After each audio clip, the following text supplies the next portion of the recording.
नमस्कार, मैं हूं राम श्रीवास्तव और आप देख रहे हैं रिस्की रिपोर्टर्स। जैसा कि नाम से ही स्पष्ट होता है कि इस चैनल का मूल उद्देश्य रिस्क उठाना है, लेकिन रिस्क किसके लिए उठाना है?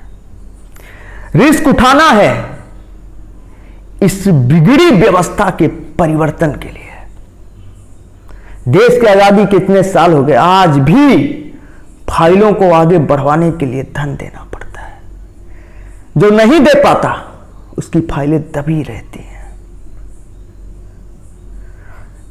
हम लोग ऊपर जाने से पहले ये नहीं बोलेंगे कि ससुरा हम सिस्टम को बदलने आए थे, सिस्टम ने हमको ही बदल दिया। ये बोलकर नहीं जाना चाहते। सिस्टम को बदलने आए हैं और सिस्टम को बदलेंगे, ठीक है? और बदलाव रिस्की रिपोर्टर्स की टीम आपको होते हुए दिखाएगी। तो मैंने कहा इस चैनल का उद्देश्य है रिस्क लेना, लेकिन रिस्क किसके लिए लेना? पहला रीजन तो आप समझ गए। दूसरा रीजन, उन गरीबों को जिनके साथ अन्याय हो रहा है उनको न्याय दिलाने के लिए रिस्क लेना। भ्रष्टाचारियों के गाल पर ईमानदारी का तमाचा मारने के लिए रिस्क लेना। समाज के अंतिम व्यक्ति तक जो लाभ नहीं पहुंच पा रहा है उस लाभ को पहुंचाने के लिए रिस्क लेना। मैं सभी भ्रष्टाचारियों को कह देना चाहता हूं, मेरी रडार में आ गए तो छोड़ा नहीं जाएगा, ठीक है?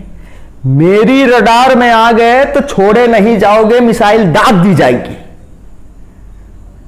अब मिसाइल का कहने का मतलब यह है कानूनी प्रक्रिया से तुमको घेर दिया जाएगा। दाल में हल्का नमक खाने की आदत डाल लो। अब तक बहुत चटक खाए हो, चटक खाने से बीपी की प्रॉब्लम हो जाती है। और रिस्की रिपोर्टर्स की टीम ज्यादा चटक नमक खाने वालों के, ज्यादा चटक नमक का मतलब यह है कि भ्रष्टाचार की पराकाष्ठा करने वालों के बीपी को बढ़ाने वाली है। ये देख रहे हो ना? हम वो नहीं है कि भाजपा समर्थन वाले वो झंडा लेकर है, बसपा समर्थन वाले नीलका लेक्टर है, सपा वाले हरियर का लेक्टर है। हम लोग ये सफेद लेके टहलते हैं, और इसलिए टहलते हैं कि जिंदा रहे तो पगड़ी बांधने के काम आएगा, और उस पगड़ी को भ्रष्टाचार का झूला झूलने नहीं देंगे। और अगर मर गए तो कफन का काम करेगा। इसलिए चलते हैं। रिस्की रिपोर्टर्स टीम अन्याय को रोकेगी। रिस्की रिपोर्टर्स टीम हर उस इंसान की आवाज उठाएगी जिनके लिए कोई खड़ा नहीं होना चाहता। जानते हैं किस प्रकार की राजनीति हो रही है? पॉलिटिक्स सबसे गंदा चीज हमको लगता है। पॉलिटिक्स, जिसके घर में ज्यादा वोट उसको ज्यादा लाभ, कम वोट कम लाभ। ये जो है सिस्टम, ये भी एक बिगड़े हुए सिस्टम का एक अंग है। कहीं कहीं हमने ऐसा देखा है कि लाभ के पात्र होते हुए भी आवास योजना की सूची से उनका नाम कटवा दिया गया है। शर्म नहीं आती?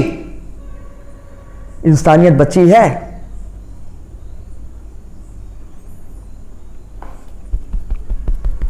बचा के रखो।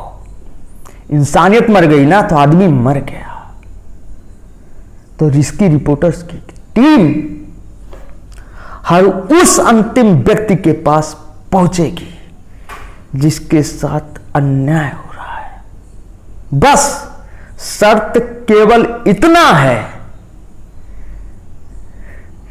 कि वो इंसान भी अन्याय के खिलाफ लड़ने के लिए आतुर हो और उसको किसी प्लेटफॉर्म की आवश्यकता हो जो उसकी आवाज उठा के वहां तक पहुंचा सके जहां से न्याय मिलने की उम्मीद है। न्याय नहीं मिलेगा तो जबरदस्ती करवाया जाएगा और जबरदस्ती उन्हीं जिम्मेदार अधिकारियों से करवाया जाएगा जो अन्याय किए हैं और होते हुए देखे। भ्रष्टाचार का ऐसा जाल बीना जा चुका है कि जो कुछ ईमानदारी अधिकारी आते भी हैं वो उस जाल में फंस जाते हैं। और जाल जो है इतने मजबूत धागों से बनी हुई है कि वो बेचारे चाहे जितना छटपटाएं, ऐसा नहीं है ईमानदार ऑफिसर नहीं है, टिकी हुई है व्यवस्था उन्हीं के कारण।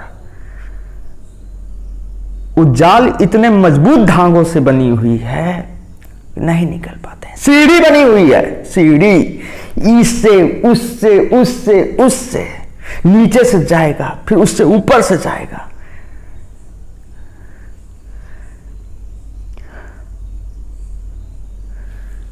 मैं फिर कहता हूं, भ्रष्टाचार नीचे से खत्म किया जा सकता है, नीचे से। ऊपर से खत्म करने के लिए अन्ना हजारे जी भी आए थे, पूरा देश उनके समर्थन में खड़ा था, लेकिन खत्म नहीं हुआ। काहे कि भ्रष्टाचार जो है नीचे से खत्म होगा। और भ्रष्टाचार कहाँ होता है? सरकारी योजनाओं से पात्रों को कैसे वंचित रखा जाता है, अगर देखना हो तो गांव में आइए। समस्या ये होती है कि अगर मुख्यमंत्री आने वाले होते हैं तो उनको चिन्हित, एक गांव चिन्हित कर दिया जाता है और उस गांव का 24 घंटे के अंदर कायाकल्प हो जाता है और उसी गांव को दिखाना होता है। मैं सत्ता में बैठे नेताओं से, सत्ता में बैठे जिम्मेदारों से कहना चाहता हूं कि गांव भी देखना हो तो चिन्हित गांव मत देखिए। जो गांव चिन्हित नहीं किया गया हो उस गांव को देखिए, आपको पता चल जाएगा भ्रष्टाचार की पराकाष्ठा किस प्रकार से पार कर दी गई है। केवल 50% भी अगर गांव के विकास में लगा दिया जाए तो प्रत्येक गांव स्वर्ग हो जाएगा। अब अपने गांव के विकास को देख के आप लोग अंदाजा लगाइए कि कितना परसेंट लगा होगा। जितना जिम्मेदार शासन प्रशासन है उतने ही जिम्मेदार भ्रष्टाचार को बढ़ावा देने में हम भी हैं। हम देखते रहते हैं, हमारे सामने होता रहता है, आवाज नहीं उठाते हैं। जिम्मेदार हुए ना तो अपनी जिम्मेदारी से हम बच नहीं सकते। प्रॉब्लम तो ये है कि आदमी अपने दुख से कम दूसरे के दुख से ज्यादा दुखी है। ऐसी मानसिकता होती जा रही है लोगों में। जागरूकता के अभाव में बहुत सारे लोगों को ठगा जाता है। मैं कहता हूं ना, बहुत सारे काम हैं जो आपके गांव के मुखिया, किसी नेता या जिसको भी आप माध्यम समझते हैं उस माध्यम के बिना किया जा सकता है, लेकिन नहीं कर पाते क्योंकि जागरूकता का अभाव है। और जो लोग जागरूक हैं वो दूसरे में जागरूकता फैलाने में संकोच करते हैं। संकोच इसलिए करते हैं कि कहीं उस चीज का लाभ कहीं सामने वाला पा जाएगा, ये भारत की सोच नहीं है।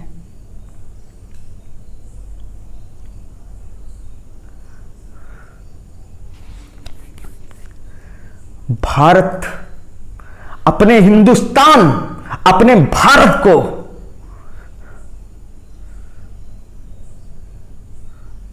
भ्रष्टाचार मुक्त बनाना है।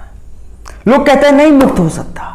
यार आप लोग ये कहानी सुने होंगे, जंगल में एक आग लगी थी, एक चिड़िया अपनी चोंच से पानी डाल रही थी, आग नहीं बुझती, उसे भी पता था, लेकिन वो अपना कर्तव्य निभा रही थी।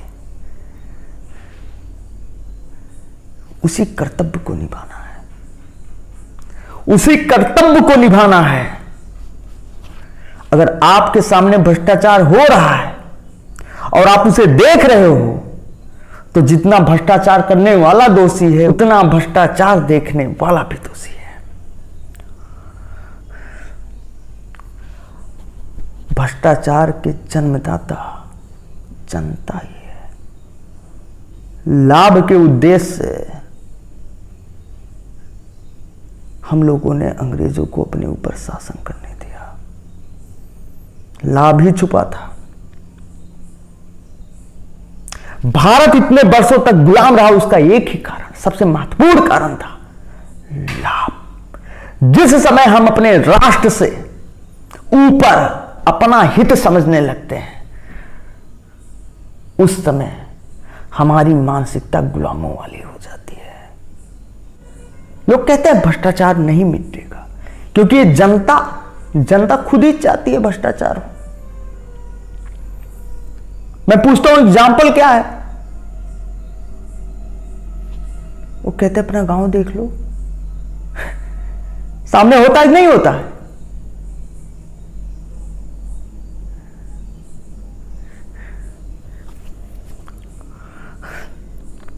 तो रिस्की रिपोर्टर्स, मैं नहीं कहता हूं, ये नहीं दावा करता हूं, हमारी टीम ये दावा नहीं करती भ्रष्टाचार का समूल नाश कर देंगे, लेकिन उस दिशा में कदम तो बढ़ा सकते हैं।